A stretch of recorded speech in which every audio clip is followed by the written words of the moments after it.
Now that a few days have lapsed, I just wanted to share my thoughts on what happened over the weekend. What am I talking about? Well, I'm talking about World War III. Did you miss it? Because apparently that was supposed to happen. I mean, if you listen to all the fear porn by mainstream media for leading up to the weekend, you would think at least this was it. The world was going to end. They were having everybody living in constant fear. It was everywhere. But we know how these folks operate. We know that mainstream media's currency du jour is fear porn. Anyway, let's look at how the attack kind of unfolded and how this was not what you would expect from traditional warfare.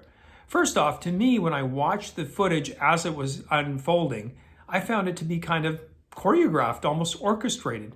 Now, that's not to minimize what the anxiety and the fear that ordinary Israelis must have felt. Obviously, they had a lot of fear and anxiety because they live with that all the time.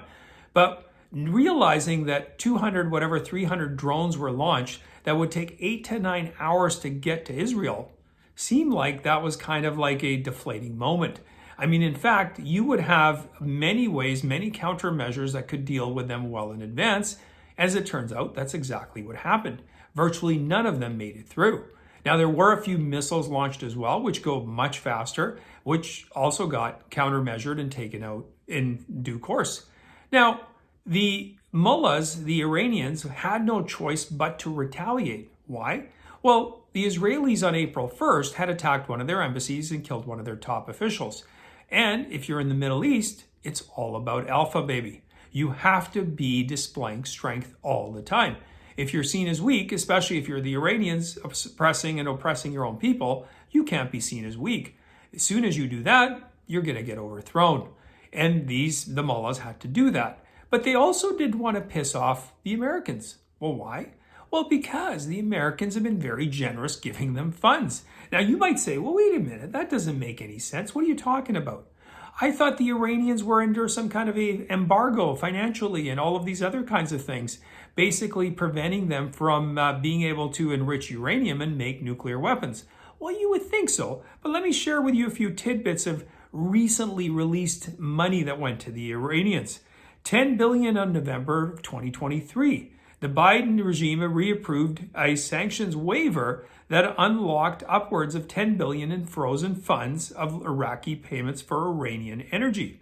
In September of 2023, $6 billion as part of a prisoner swap, Blinken ensured Iranian funds were moved into a restricted fund for humanitarian trade. Well, we know that the Iranians only do humanitarian stuff.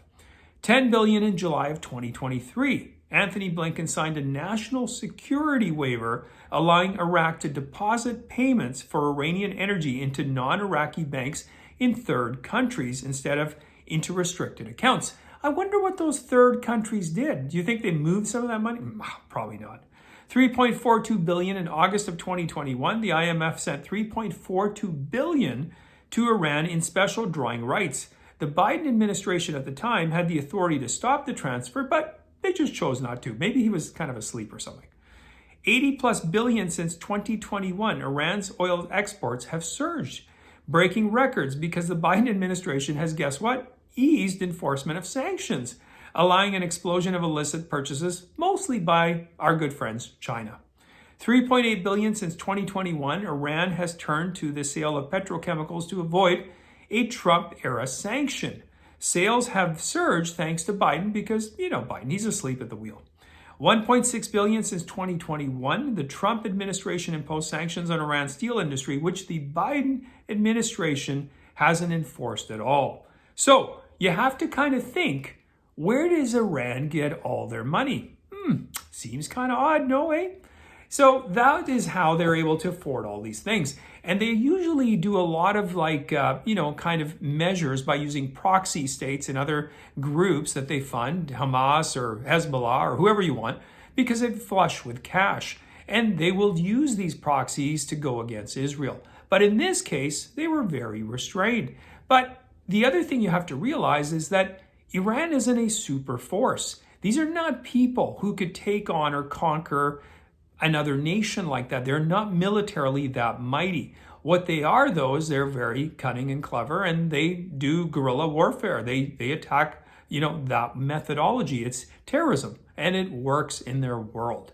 Now, the other thing I found is, like I said, the ferocity wasn't that intense. There was no surprise. But you also saw an interesting alliance. Who stepped in? Well, the Brits, which is kind of understandable. The Americans, and we'll get to them in just a minute. The Saudis, that's right, the Saudis helped out. Now, you would think, well, why would the Saudis get involved? Well, the Saudis are primarily Shia Muslims, and the Iraqis and Iranians are Sunnis, and they just don't like each other. In the Middle East, you have an old adage that says, the enemy of my enemy is my friend. And in Saudi Arabia's case, well, their enemy is the Shias, the Sunni, of Iraq and Iran, and Israel then becomes your friend.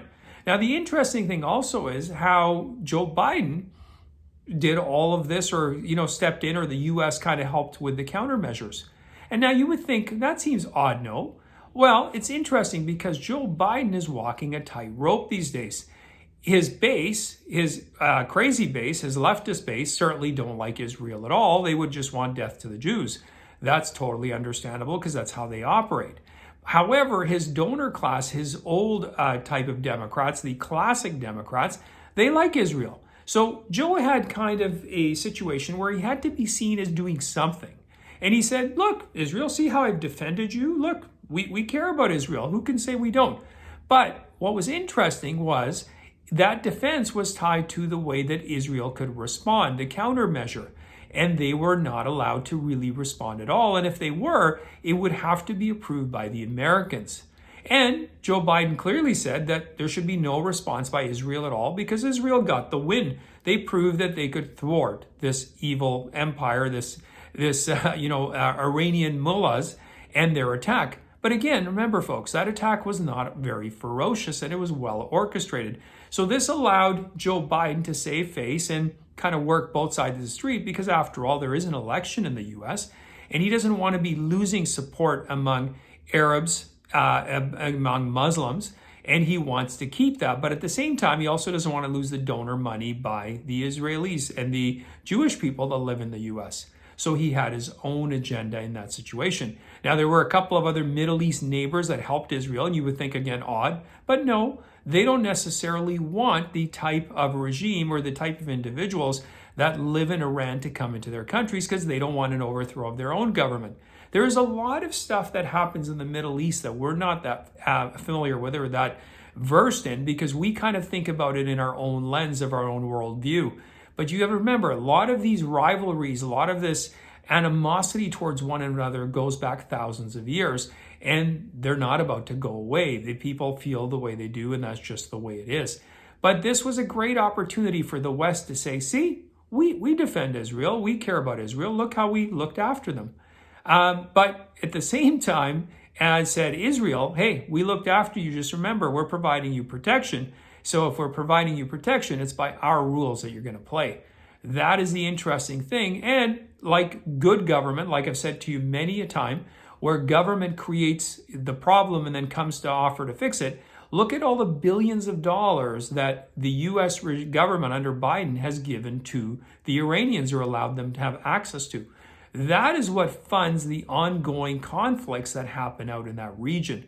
So that's it, folks. That was kind of my take on it. Will we see further conflict? Yeah, but I think it will be somewhat restrained to a degree because there is other forces at work. Like I said, the Iranians don't want to lose their money supply.